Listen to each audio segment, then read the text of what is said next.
Hello everyone, চলো আজকের ভিডিওটা আমার ঘর অগোছালো দিয়ে স্টার্ট করলাম। তো দেখতেই পাচ্ছ এখন আমি আলনাটাকে টেনে টেনে বের করছি। আজকে ভাবলাম যে ঘরটাকে একটুখানি সুন্দরভাবে পরিষ্কার পরিচ্ছন্ন করব আর সব কিছু জিনিস বের করে হচ্ছে গিয়ে মানে উলট পালট করে আর কি রাখবো, যে দেখবো কীরকম লাগে। সবসময় একই রকমের ভালো লাগে না, তাই ভাবলাম একটুখানি অন্যরকমভাবে চেঞ্জ করব। তো সেটাকেই করছি এখন, এই যে বের করে নিচ্ছি আর তার ফাঁকে গিয়ে রান্নাবান্নাটা সেরে নেব আর এদিকে হচ্ছে কাজগুলোকেও সেরে নেব। এদিকে রান্নাবান্নাও করছি আর ওইদিকে ঘরটাও একটু পরিষ্কার করবো ভাবছি, কারণ ঘরটাকে একটু চেঞ্জ করব। তো সেটাকে ওই জন্য আলনা টাল্লা সব বের করলাম, তার সাথে বললাম রান্নাটাকে সেরে নিই, রান্নাটা করে নিয়ে তাহলে হচ্ছে গিয়ে ঘরের কাজটা নিশ্চিন্তে করা যাবে আর কি। এদিকে রান্নার ঝামেলাটাকে রেখে তারপর হচ্ছে যাবো ঘর গোছাতে। দেখতে পারলে সব আলনা সব থেকে বের করেছি, এখন খাটটাকে হচ্ছে ঘোরাবো, কারণ অনেকদিন ধরে একইভাবে রয়েছে, দেখতে তো ভালো লাগছে না। তো সেটাকে ঘোরানোর চেষ্টা, ওই জন্য আলনা টাল্লা বের করলাম। তারপর হচ্ছে আলমারিটাকে চেঞ্জ করবো আর খাটটাকে ঘোরাবো। তো সব কিছু এখন বাইরে বের করে রেখেছি। রান্নাটা না সেরে নিলে সমস্তটাই রান্না হয়ে গেছে, সেগুলো শেয়ার করলাম না। এদিকে কাজ করছি আর এদিকে হচ্ছে গিয়ে সব বেরও করছিলাম। তো ওই জন্য এখন শুধু একটা তরকারি বাকি রয়েছে, সব কিছুই রান্না হয়ে গেছে, শুধু মাছের ঝালটা করলেই হয়ে যাবে রান্না। আজকের জন্য মাংস একদম ঝামেলা রাখলাম না। তো চলো তাড়াতাড়ি করে রান্না করে নিই, তারপর হচ্ছে সবটা করে তারপর তোমাদেরকে দেখাবো। এদিকে আমার রান্নাবান্না সব কমপ্লিট হয়ে গেছে, এখন গ্যাস ওভেন পরিষ্কার করব, ব্যাস তাহলে আমার রান্নার দিকে ঝামেলা কমপ্লিট।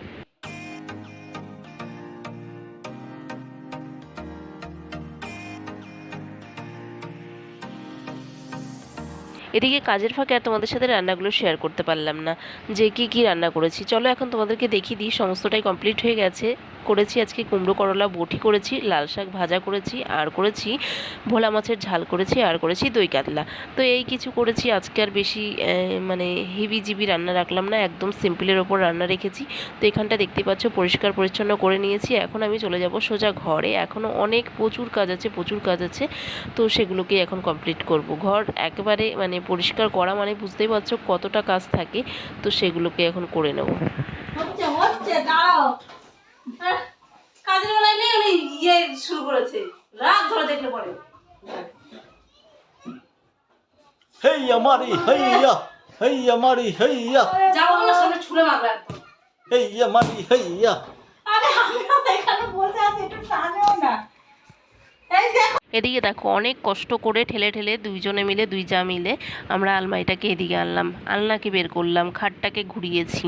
তো এখন আমার বর এসে দেখছে যে আমরা এরকম করছি, বাড়িতে ছিল না, ও দেখে তো থতমত হয়ে গেল যে এটা কি করছি, আগে যেরকম ছিল সেরকমই থাকবে। আমি চাই সবসময় যে একটুখানি ঘরটাকে উলট পালট করলে বেশ দেখতে ভালো লাগবে, কিন্তু ও সেটা চাইছেই না একেবারেই। তো আবার এসে কি করলো, এই যে আমাকে বলছে গায়ে শক্তি নেই, এই নেই, আর ঠেলতে পারছি না। তো আমি তো রেগে ফায়ার হয়ে যাচ্ছি।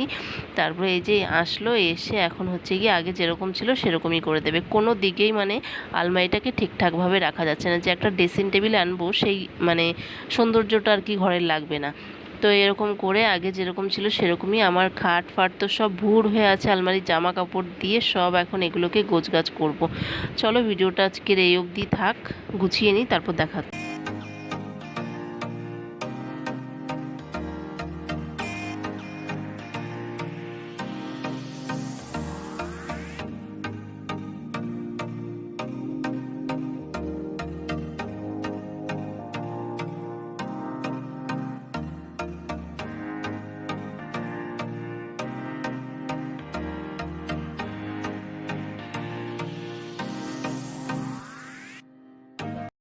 তো একেবারে ঘর গুছিয়ে স্নান করে জামাকাপড় কেচে চলে এসেছি ছাদে। ছাদে এসে এখন জামাকাপড়গুলো মেলবো।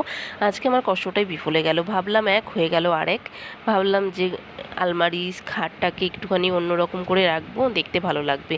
তো আমার বর বলেই দিয়েছে, তুমি যদি এরকমভাবে রাখো তাহলে আমি আর কোনো জিনিস ধরছি না। আর এগুলো কি মেয়েদের দ্বারাই সম্ভব বলো তো, যে মেয়েরা এগুলো করতে পারবে? তাও তো অনেক কষ্ট করে আলমারির জিনিস টেনিস বের করে আমি আর যা অনেকটাই করেছিলাম। তারপর ও বলছে যদি আগের মতন থাকে তবেই ধরবো, না হলে ধরবো না। তো কি আর করা যাবে, তো আগের মতোই রেখেছি। তো আমার কথা কষ্টটাই আর কি বিফলে গেল। তো চলো এখন জামা কাপড়গুলো মেলে নিই, তারপরে নিচে যাব, খাওয়া দাওয়া করবো, একটু রেস্ট নেব।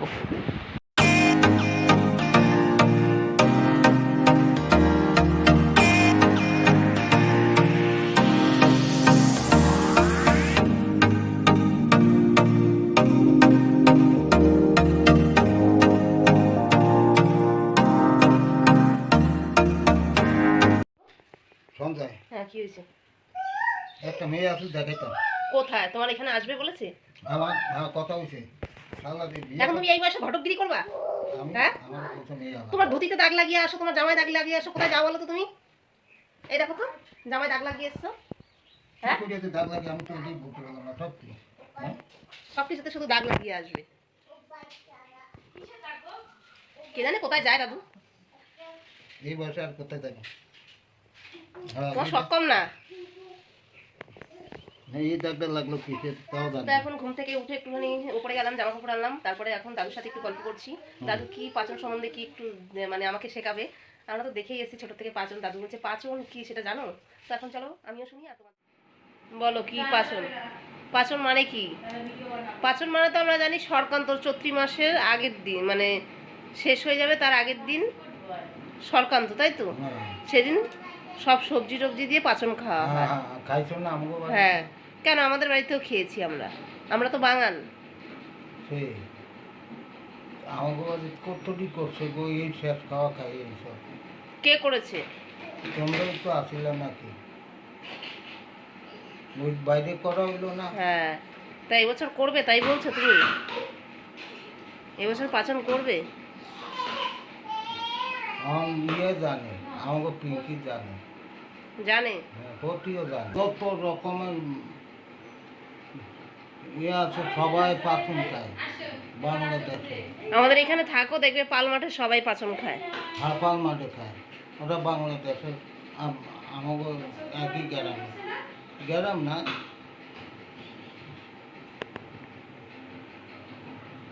চলো বাইরে চলো।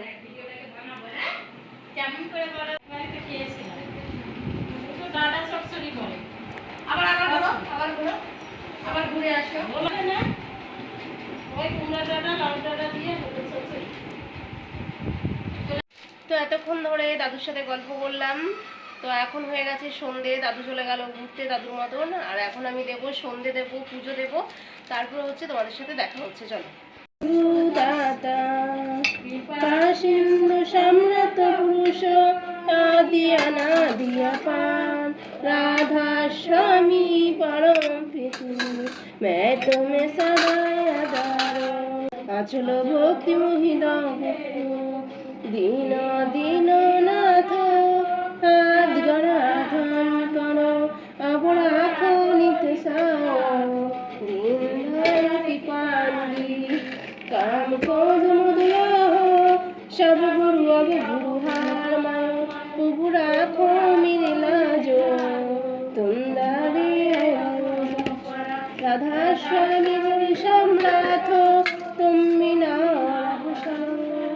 अब करो दया परम केशो तुम दारे दया करो मेरे सैया दाओ प्रेम की दान दुख सुख कुछ भी नहीं छोटे सब उत्पाद।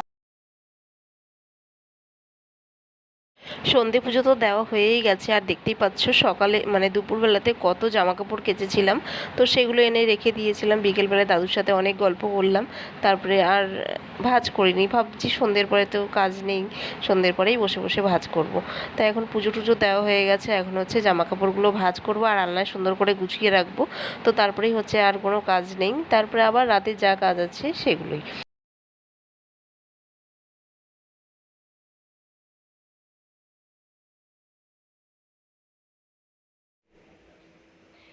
সব কাজ বাজ কমপ্লিট করে নিজেও একটু ফ্রেশ হয়ে নিলাম। তো এখন আর কোনো কাজ নেই, ছেলেরাও চলে গেছে পড়তে, এখন হচ্ছে গিয়ে চা করে দেবো, তারপরে হচ্ছে